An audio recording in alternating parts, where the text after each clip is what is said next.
नमस्कार। Base study के YouTube channel में आप सभी का स्वागत है। और आज हम भारत शासन अधिनियम 1858 के बारे में चर्चा करेंगे। पिछली क्लासों में हमने 1773 के रेगुलेटिंग एक्ट से और 1853 के रेगुलेटिंग एक्ट तक पढ़ा, और आज हम 1858 के भारत शासन अधिनियम को देखेंगे और फिर इसके बाद इससे आगे के अधिनियम को देखेंगे। अगर आप हमारी पिछली वीडियो नहीं देख पाए हैं तो बेस स्टडी के यूट्यूब चैनल पर जाकर हमारी वीडियो देख सकते हैं। तो स्टार्ट करते हैं।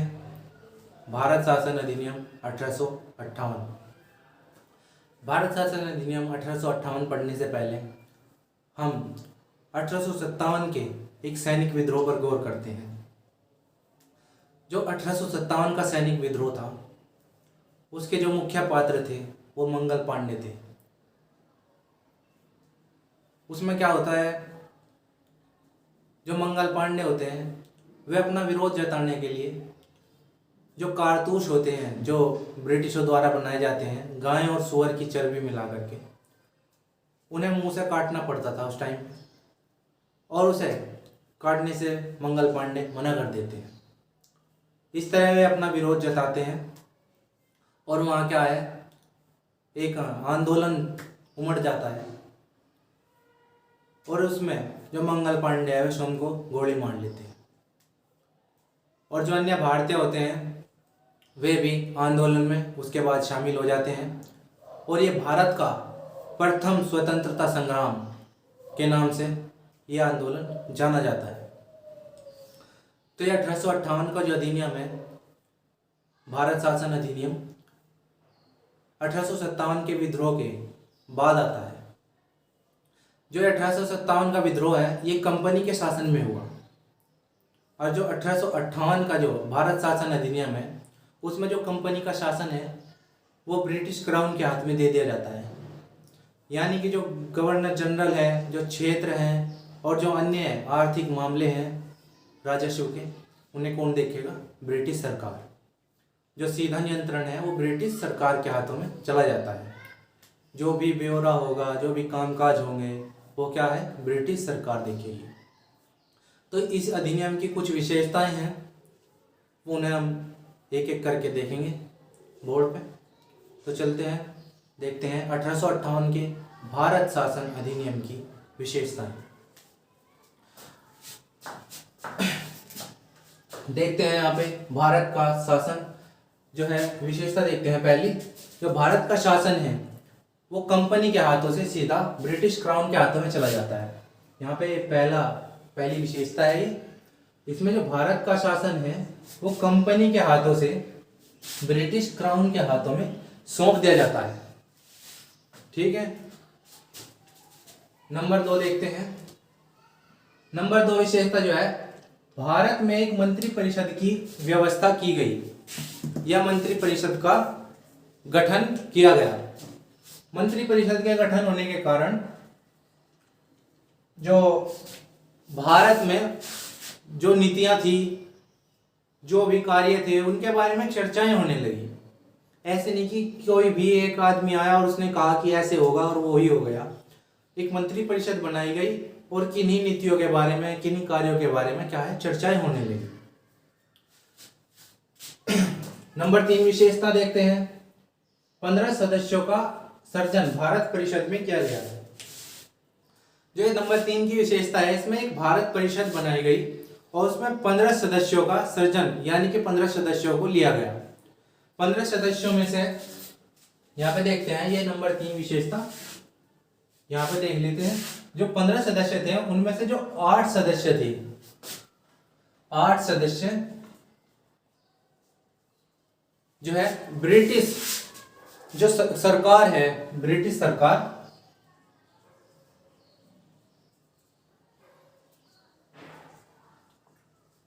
आठ सदस्य जो है ब्रिटिश सरकार के द्वारा लिए गए, और जो 7 सदस्य है, 7 सदस्य जो कंपनी थी उसके निदेशक मंडल द्वारा लिए गए। 7 सदस्य कंपनी के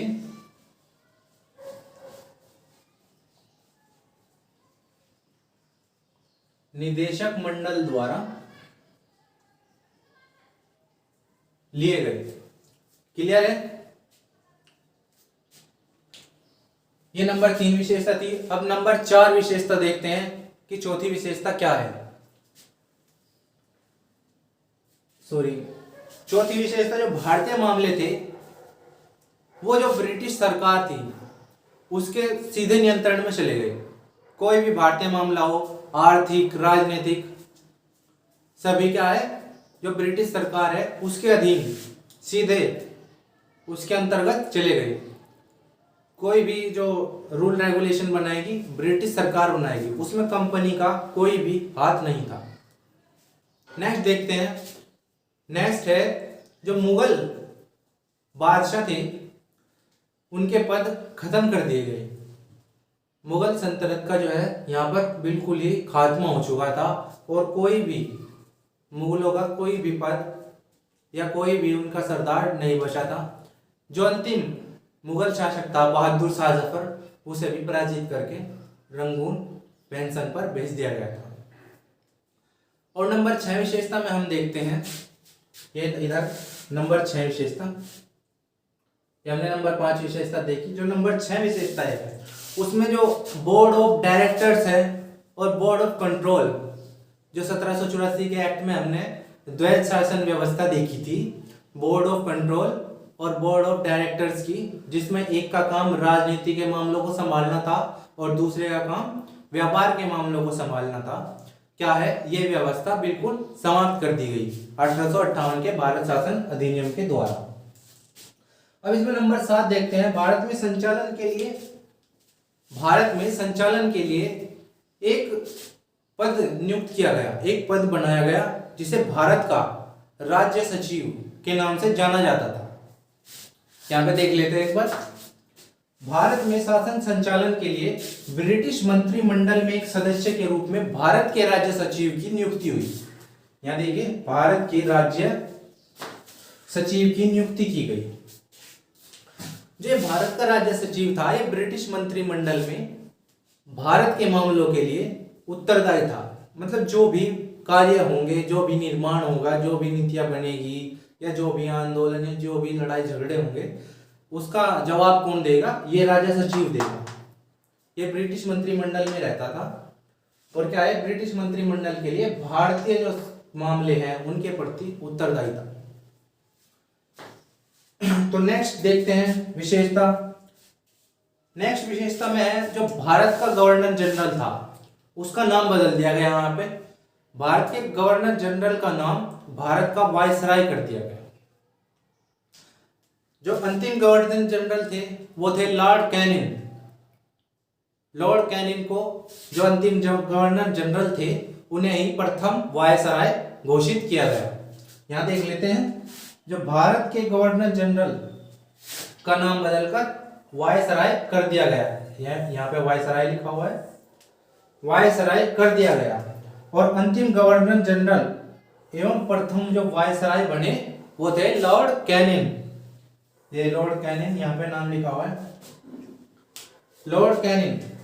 तो ये थी 1858 के भारत शासन अधिनियम की कुछ विशेषताएं। अभी हम देखेंगे 1861 का भारत परिषद अधिनियम। तो चलिए देखते हैं 1861 का भारत परिषद अधिनियम। 1861 का भारत परिषद अधिनियम, इसमें विभिन्न विशेषताएं हैं। ये विशेषताएं कुछ इस प्रकार है कि जो कार्यकारिणी परिषद पहले अधिनियम में बनी थी उसमें सदस्यों का विस्तार हुआ और इसमें अन्य विशेषताएं हैं। तो एक एक करके इन विशेषताओं को देखेंगे। चलिए देखते हैं।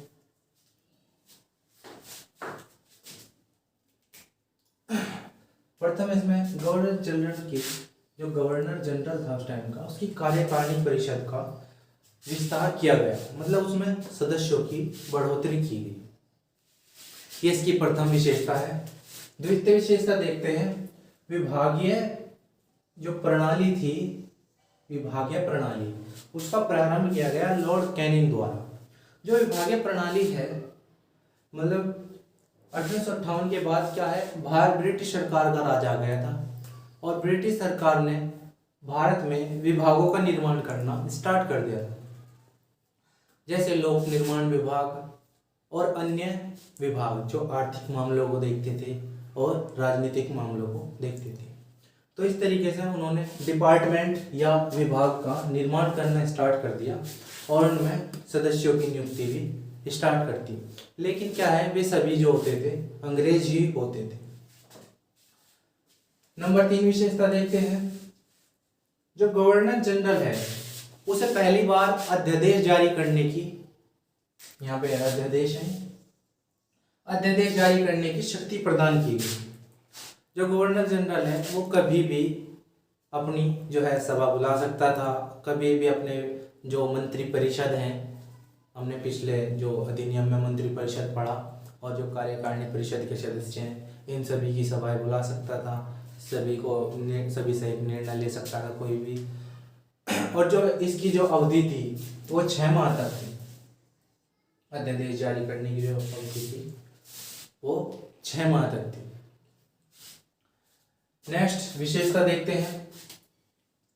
जो गवर्नर जनरल था उसे बंगाल का और उत्तर पश्चिम सीमा प्रांत तथा पंजाब में विधान परिषद स्थापित करने की शक्ति प्रदान की गई। बंगाल में, उत्तर पश्चिम सीमा प्रांत में और पंजाब में क्या है, विधान परिषद स्थापित करने की शक्ति मिली 1861 के अधिनियम के अंतर्गत। नेक्स्ट विशेषता देखते हैं। इसके द्वारा कानून बनाने की प्रक्रिया में भारतीय प्रतिनिधियों को भी शामिल किया जाने लगा। 1861 के अधिनियम द्वारा भारतीयों को कानून बनाने की प्रक्रिया में जो है शामिल किया जाने लगा। ये एक बहुत बड़ी बात है अपने आप में, क्योंकि उस टाइम पे भारतीयों को कोई भी अधिकार नहीं थे। सभी कार्य क्या है, ब्रिटिशों के हाथ में थे। आर्थिक, राजनीतिक और सामाजिक भी ज्यादातर ब्रिटिशों के हाथ में थे। जैसा वे चाहते थे ऐसा हो जाता था। लेकिन क्या है, 1861 का जो अधिनियम आया उसमें क्या है, भारतीयों को कानून बनाने की जो प्रक्रिया है उसमें शामिल किया जाने लगा। जो भारतीय थे उसमें जो उस टाइम के राजा महाराजा थे उन्हें ही उसमें जो प्रतिनिधियों को, राजा महाराजा जैसे प्रतिनिधियों को लिया गया, जो उस टाइम के अमीर आदमी थे और पढ़े लिखे सबल आदमी थे, उन्हें ही मतलब कानून बनाने की जो प्रक्रिया है उसमें शामिल करते थे। नेक्स्ट जो है 1862 में, 1861 के अधिनियम द्वारा 1862 में 3 जो सदस्य हैं उन्हें कानून बनाने की प्रक्रिया में लिया गया, जिनमें सबसे पहले हैं बनारस के राजा। यहाँ देखिए, पहले है बनारस के राजा, दूसरे हैं पटियाला के महाराजा और तीसरे नंबर पे है सर दिनकर राव। इन तीनों को विधान परिषद में लॉर्ड कैनिंग द्वारा मनोनीत किया गया।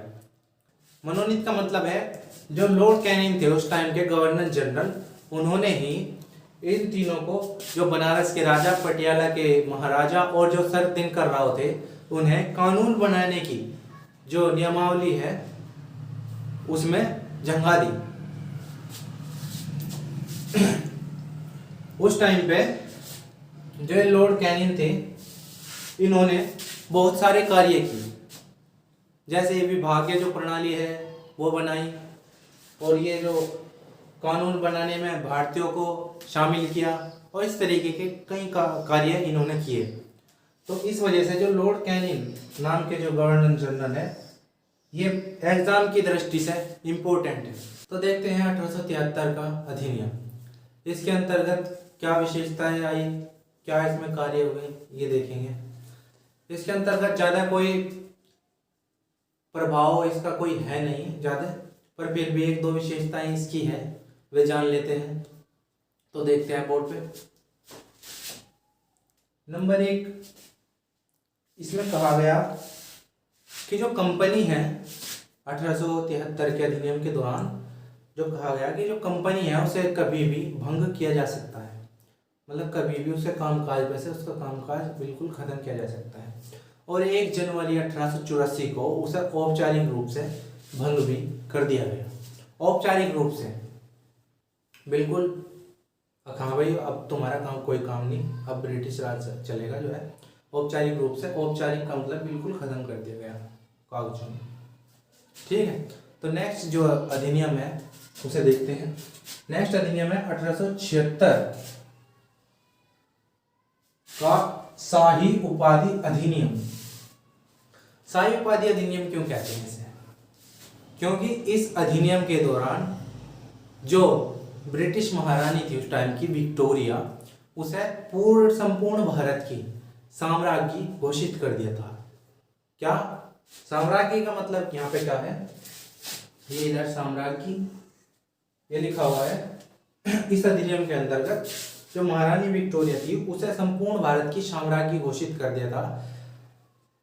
जो संपूर्ण भारत पे क्या है, उसी का राज है। जिस तरीके से ब्रिटेन में राजा बनते थे या रानी वहां की जो हेड होती थी, उसी तरीके से भारत में भी उसी का राज कर दिया, बना दिया गया। और जो साम्राज्य है, जो ब्रिटेन की महारानी होती थी, उसे भी भारत में उसी का पद दे दिया गया। तो इसमें 2 विशेषताएं हैं, छोटी छोटी देख लेते हैं ना। इसके द्वारा जो केंद्रीय कार्यकारिणी परिषद है उसमें एक छठे सदस्य की नियुक्ति की गई, जिसका कार्य क्या था? लोक निर्माण विभाग उसे संभालना।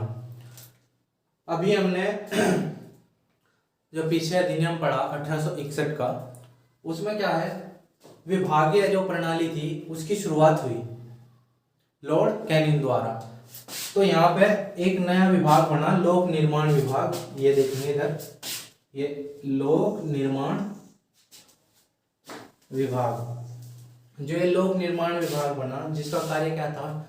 सड़कें बनाना और अन्य भारत में राजमार्ग बनाना, ये सब कार्य करना इसका कार्य था।